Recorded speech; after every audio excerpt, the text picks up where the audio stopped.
આજે વિધાનસભામાં ગુજરાત સરકારે બજેટ રજૂ કર્યું। આ બજેટને કોંગ્રેસે અને ખાસ કરીને કોંગ્રેસના પ્રદેશ અધ્યક્ષ અમિત ચાવડાએ ખેડૂત વિરોધી ગણાવ્યું। અમિત ચાવડાએ આ બજેટને 10માંથી 0 નંબર આપ્યા। નમસ્કાર, હું છું ચંદ્રિકા પુત્રી નિરાલી। आओ सांभळीए अमित चावड़ाए વધુમાં શું કહ્યું। જે આશા અપેક્ષા હતી કે વિધવા પેન્શનમાં વધારો થશે, દિવ્યાંગ કે વૃદ્ધના પેન્શનમાં વધારાની માંગનો સ્વીકાર થશે, પણ એના માટેનો એક શબ્દ પણ નાણામંત્રી બોલ્યા નથી। મોંઘવારીનો માર એક એક પરિવાર સહન કરી રહ્યો।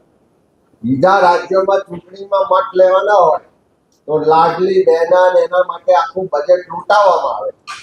બાજુના રાજ્યોમાં ગેસનો બોટલ 500 રૂપિયા આપવા માટેની વ્યવસ્થાઓ થાય, પણ જે ગુજરાતમાંથી દેશના વડાપ્રધાન નરેન્દ્રભાઈ ગયા કે બહેનો કોઈ તકલીફ પડે તો પત્ર પોસ્ટકાર્ડ લખજો, એ બહેનો પોસ્ટકાર્ડ લખીને તો થાક્યા, પણ આ ગુજરાત સરકારના વારંવારના બજેટોમાં પણ એ મહિલાઓને મોંઘવારીમાંથી રાહત મળે એવું એક પણ જાહેરાત નથી થતી।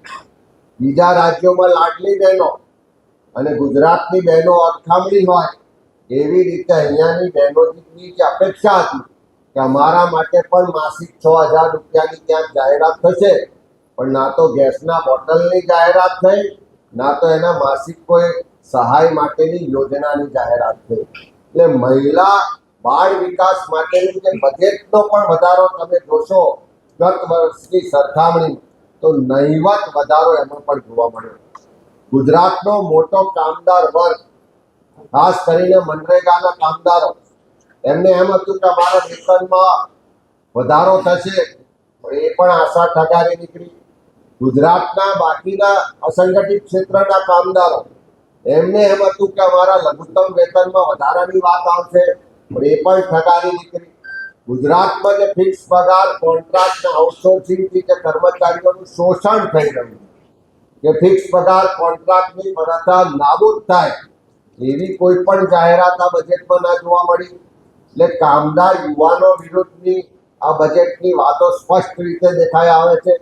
સાથે સાથે ગુજરાતમાં જે આશા વર્કર બહેનો છે, આંગણવાડી વર્કર બહેનો છે, મધ્યાહન ભોજનના કર્મચારી છે, જે BCA છે, એવા સરકારના વિવિધ વિભાગમાં જે કર્મચારીઓ કામ કરે છે, કાયમ સમાન કામ સમાન વેતનના અધિકારની માંગ કરે છે, એ બધા જ કર્મચારીઓની આશા પર પાણી ફેરવવાનું કામ આ બજેટમાં જોવા મળ્યું।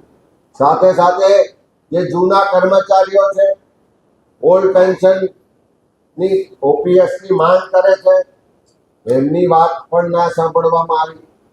જે બીજા અલગ અલગ નાના મોટા ઉદ્યોગો છે, MSME છે, લઘુ ઉદ્યોગો છે, એને રાહતો આપવાની, એના દેવા માફ કરવાની જે આશા અપેક્ષા અને માગણી હતી એની પણ એક પણ વાત આ બજેટમાં જોવા મળી નથી।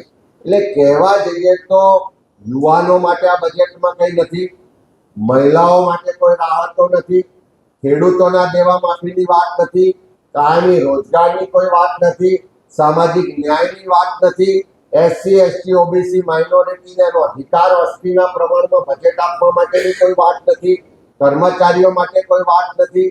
એક પણ વર્ગ જે આશા રાખીને બેઠો હતો એવી કોઈ વાત બજેટમાં જોવા મળી નથી।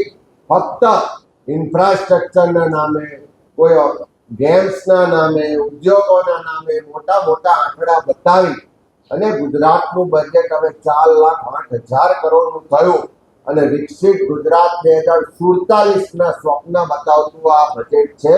પણ આજની 2026-27ની વાસ્તવિકતા અને લોકોની જે અપેક્ષા હતી, જે માંગણી હતી, જે ગુજરાતની સ્થિતિ છે, એનાથી વિપરીત બજેટ રજૂ કરવામાં આવ્યું છે। તો જેમ તમે અમિત ચાવડાની વાત સાંભળી, તમે આ વિશે શું વિચારો છો કમેન્ટ કરીને જણાવો। અત્યાર માટે બસ આટલું જ। સમાચારને લગતી વધુ અપડેટ્સ માટે અમારી વેબસાઇટ www.gujaratplus.in પર પણ માહિતી મેળવી શકો છો। ધન્યવાદ।